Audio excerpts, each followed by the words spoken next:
Hello friends, welcome to CEC Gurukul Lectures. Dear friends, this is another session on career counseling called Pratibha Samvardhan. Dear friends, here we are for you with another interesting topic. Today we would be discussing on what is emotional first aid. Now you must be wondering what is emotional first aid. So dear friends, to answer this question we have with us in our studios Dr. Rishi Mishra. Dr. Rishi Mishra is an eminent career counselor. He is a psychologist as well as he is a educationist too, because he believes in imparting knowledge to you through different mediums. He makes persistent efforts so that he could bring a positive change in the society. So let's welcome our guest, Dr. Rishi Mishra, and let's try to understand what emotional first aid is. Hello sir, welcome to the lecture.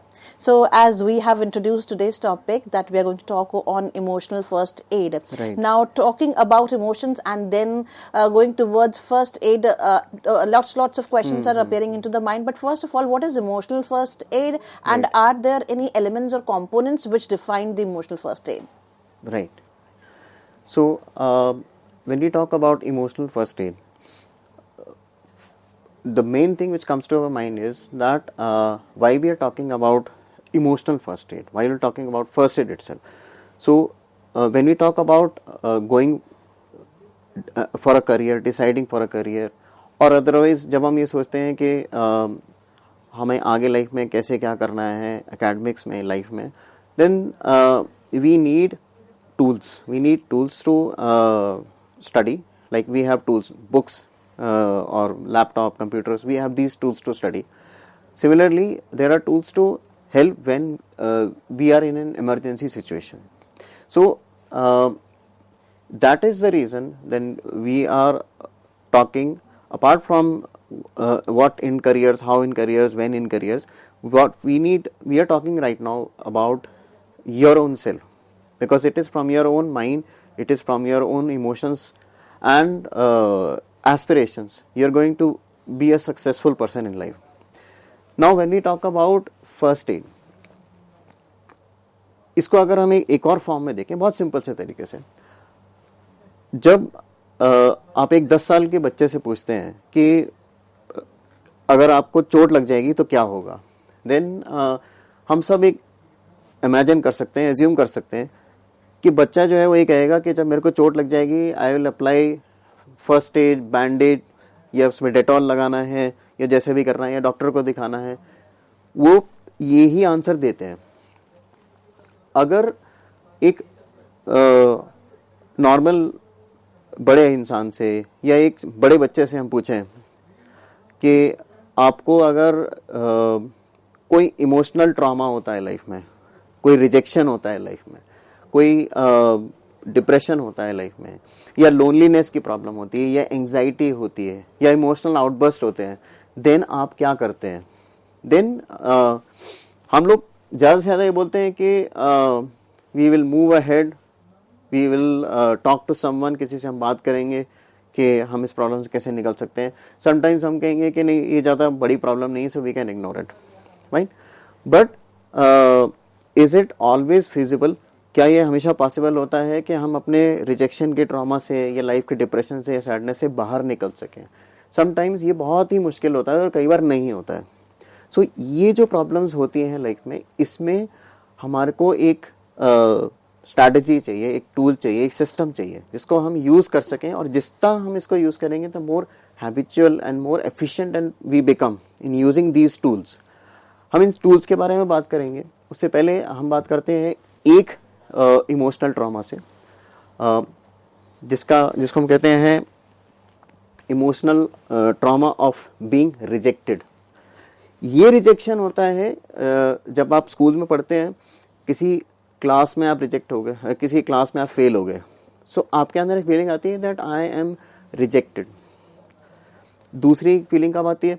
जब आपका एक friends का circle है, आप कुछ friends खेल रहे हैं आपके साथ, काफ़ी टाइम से खेल रहे थे, जैसे 6th-7th में एक साथ आप खेलते थे, बट आप 8th में आए तो उस फ्रेंड ने आपके साथ खेलना बंद कर दिया. सो ये एक ट्रॉमा, रिजेक्शन होता है किसी न किसी की लाइफ में. फिर जैसे थोड़े से बड़े होते हैं, रिजेक्शन इन कॉम्पिटिटिव एग्जाम, ये भी एक बहुत बड़ी एक इमोशनल ट्रॉमा है जिससे बहुत सारे स्टूडेंट्स गुजरते हैं. That is a common sad part of the life of students. उसके बाद क्या होता है, एक ट्रॉमेटिक स्टेट में हम पहुंच जाते हैं, जिसको आगे जाके हम रियलाइज करते हैं कि उसकी वजह से बहुत सारे हमारे बिहेवियर डिसीजंस में और करियर डिसीजंस में प्रॉब्लम आई है। अब एक एग्जांपल की बात करता हूं, एक साइकोलॉजिकल एक्सपेरिमेंट है, मनोविज्ञान का एक एक्सपेरिमेंट है, जिसमें 3 अलग अलग लोग एक टेबल के सहारे बैठे थे, तीनों साइड पे बैठे थे एक टेबल के, और उनको एक बॉल दे दी गई। तो 2 लोग जो आपस में, एक बॉल एक आदमी के पास आई, मान लीजिए ए बी सी 3 लोग हैं, ए के पास बॉल आई, ए ने बॉल को फेंका बी के पास, और आप जहां हैं यहां पर आप सी हैं, फाइन। देन बी ने आपके पास बॉल फेंकी, आपने वो बॉल वापस बी को दे दी, फाइन।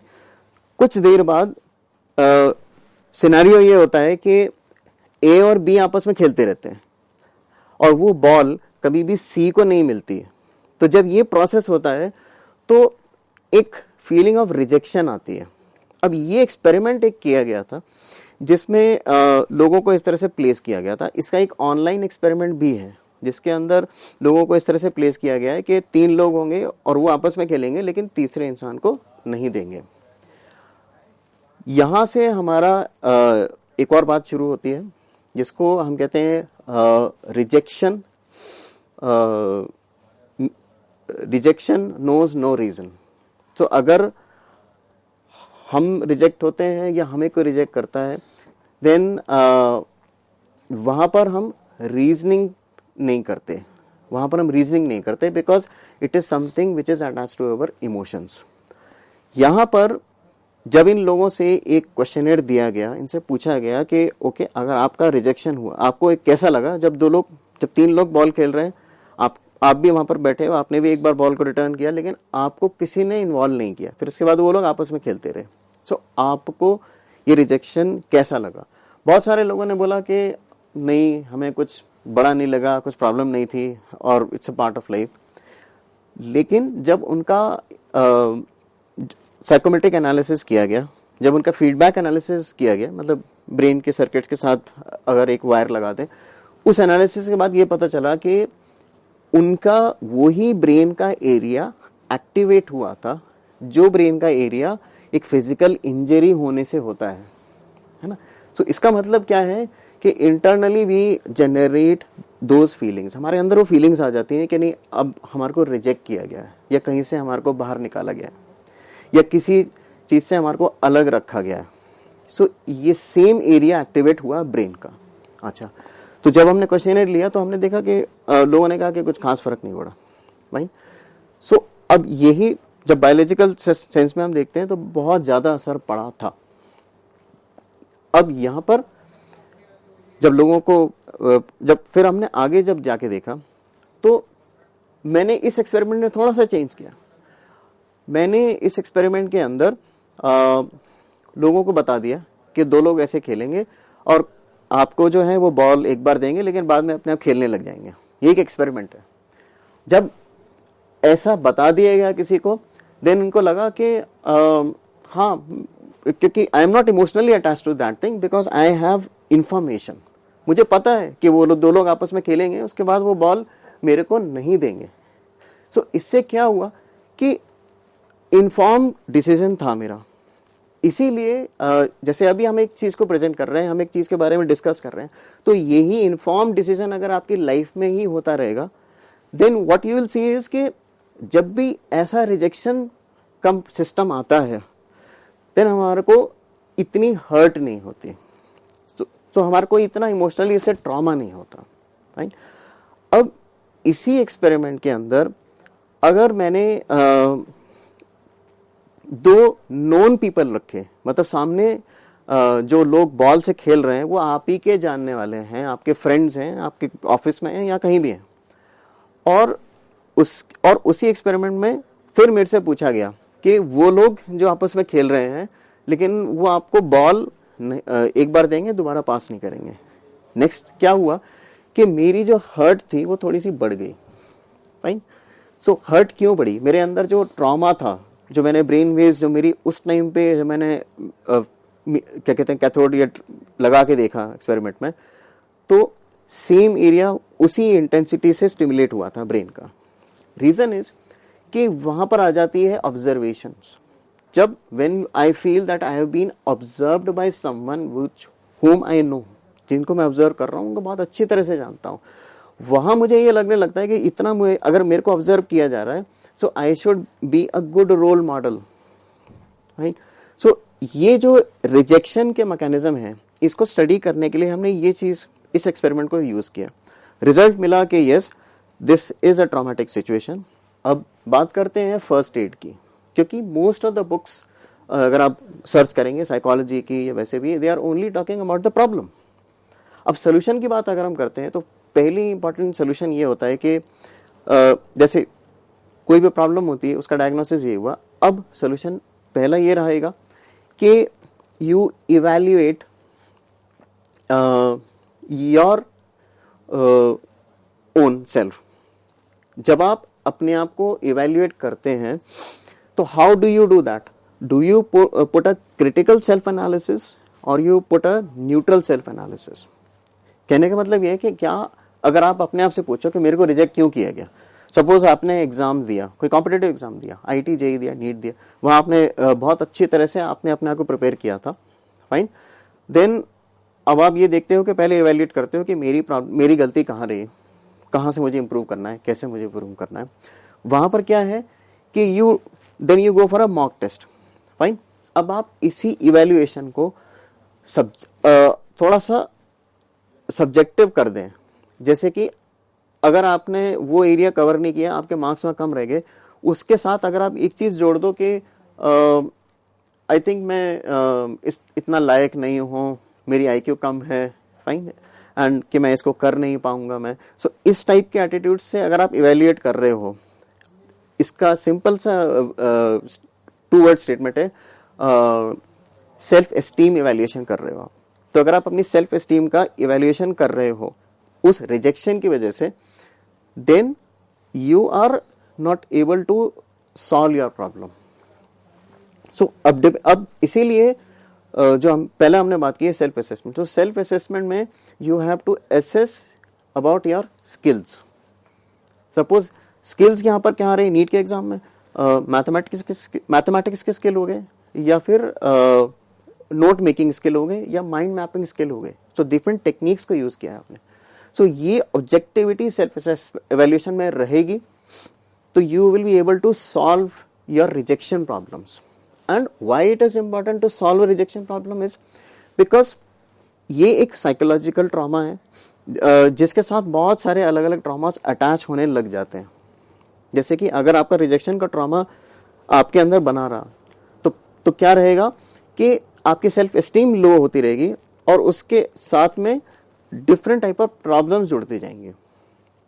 अच्छा, नेक्स्ट स्ट्रैटेजी इसको रिजेक्शन को ओवरकम करने की या इससे बाहर निकलने की ये होगी कि आप पर्सनलाइज वे में ना लें इसको। देखिए, एक कॉन्सेप्ट होता है साइकोलॉजी में, इन ग्रुप एंड आउट ग्रुप। तो इन ग्रुप आउट ग्रुप का मतलब ये है कि सपोज मैं एक स्कूल में पढ़ता हूँ और मेरे सामने एक और स्कूल है जिसमें से कुछ स्टूडेंट्स पढ़ते हैं। सो इन ग्रुप क्या हुआ मेरे लिए psychologically in a comfort zone कि मेरे स्कूल के लोग, फाइन। आउट ग्रुप क्या हुआ, आपके सामने वाले स्कूल के students. So you always feel कि मैं उस ग्रुप का नहीं हूं और वो मेरे ग्रुप के नहीं है, fine. So when you do this kind of personalise thing, suppose rejection को अगर कोई बात पे किया गया है, तो अगर आपने उसे पर्सनलाइज ले लिया हो कि I have been rejected because of something in my own self, then वो एक प्रॉब्लमेटिक एरिया बनता है। Third first aid strategy would be putting cognition in rejection. So if you say that rejection is a mechanism, acceptance, like if you say there are certain things which I also reject, अगर आप इस form में देखें, क्योंकि मेरे भी life में बहुत सारी चीजें हैं which I reject, because I feel that मेरी ये प्रायोरिटी ज़्यादा है या उससे. Suppose if I say that those who are applying for different places, even MUN positions, fine, or younger age, like students applying for internships, fine, students applying getting a degree and applying for a job. वहां पर अगर आप ये देख रहे हैं कि वहां पर मेरे स्किल्स थे या नहीं जहां पर मैं अप्लाई कर रहा था. सपोज अगर एक डिजाइन रिलेटेड फील्ड है, वहां पर I need to be creative, fine, अगर एंड देन वो हमारा स्किल है. इसीलिए if you identify the skills which are required for the job, then you are rather more acceptable to the rejections in life. Fine. Fifth mechanism is that like all these emotional structures, the statement which I use in my life matters a lot. अब इस statement के लिए मैं कहूँगा there is something called as a level of acceptance. Right? If you have a higher level of expectations from people around you, fine, then there would always be a time where you will feel that there is something wrong. अगर आपकी उम्मीदें बाहर वालों से ज़्यादा है बजाय कि अपने से, then you will always realize कि because of these higher expectations, because of the expectation that the life would be full of bed of roses, life में सब कुछ अच्छा होगा, अगर मैं ये एक्सपेक्टेशन लेके चलूंगा मैं, then my perspective is causing for my own, is a problem for me. अगर मैं ये लेके चल रहा हूँ कि बाकी जो जितनी भी लाइफ में है, जो भी लाइफ में हो रहा है वो अच्छे लाइक हमेशा ही अच्छा होगा, then I am giving a wrong statement to my self. And that is that practical reality जो हमारे को सीखनी होती है.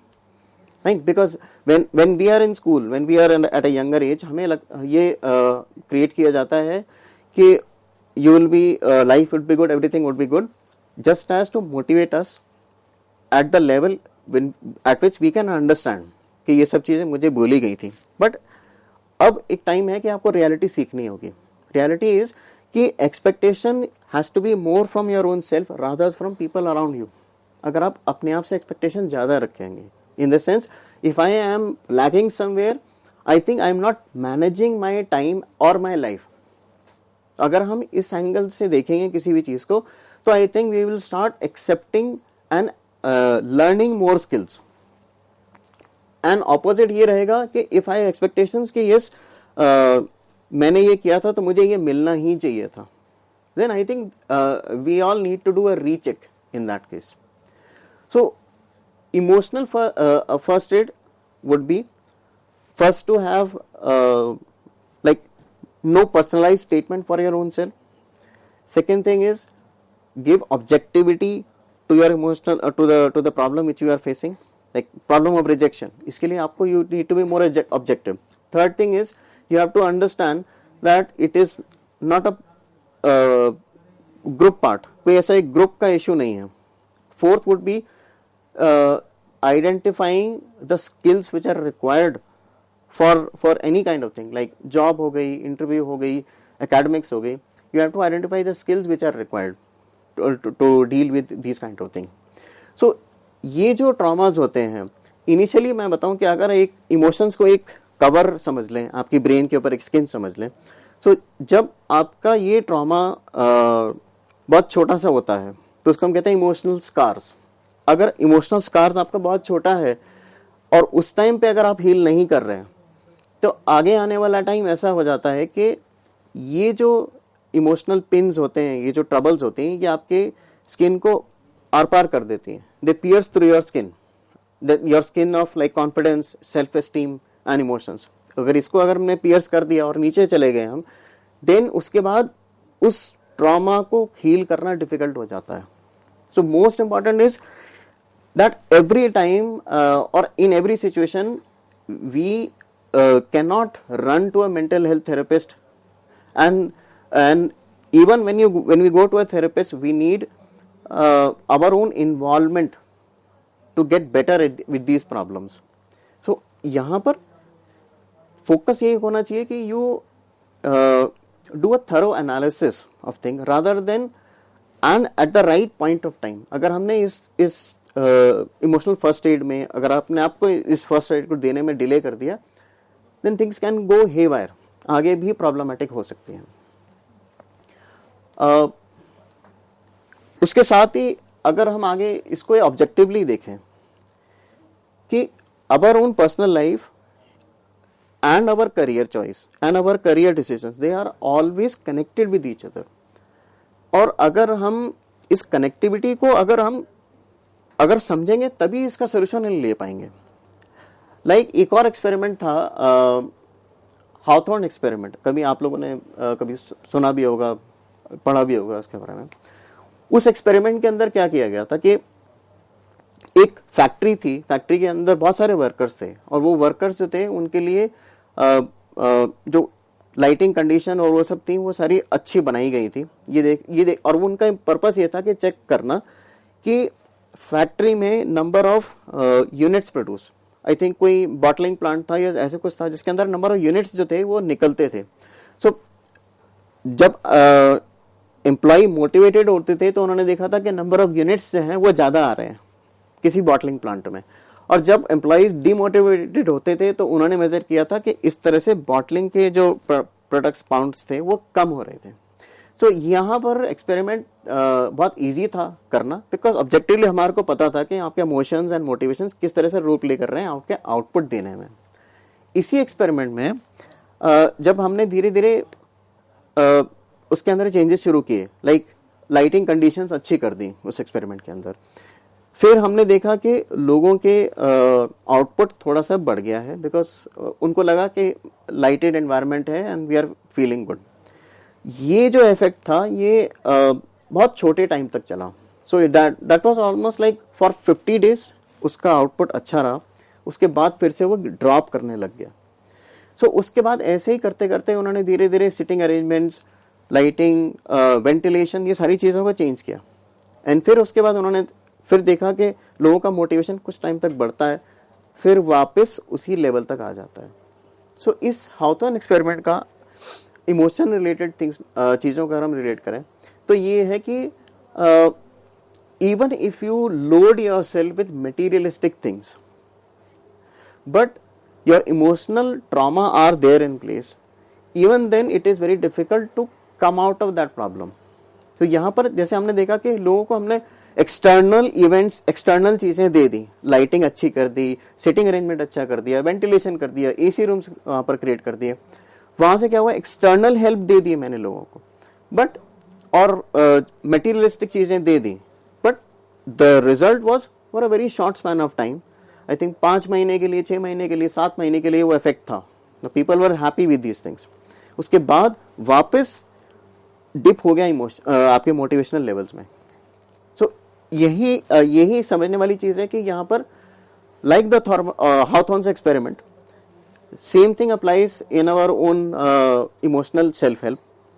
एंड यही इसका मतलब ये है कि there has to be a specified therapy, or there has to be a specified way how to deal with your emotions rather than becoming materialistic. अगर आप ये सोचें कि नहीं, I'll have a new mobile phone, I'll have a new laptop, I'll have a new car, so that मेरे जो traumas हैं वो हट जाएंगे, तो ये सोचना practical नहीं है, because that is what is being shown by these Hawthorne experiments. Definitely. Thank you, sir. Thank you for giving us this wonderful session. And rejections are the part and parcel of life at whatever stage we are, whether we are in school or in college, or whether we are working or not. We face rejections every part of life, and the acceptance is the most important thing, which we should inculcate in our lives, because that makes life easy. So, friends, we have a lot more to discuss on today's topic, and we would be discussing more. Thank you for watching us.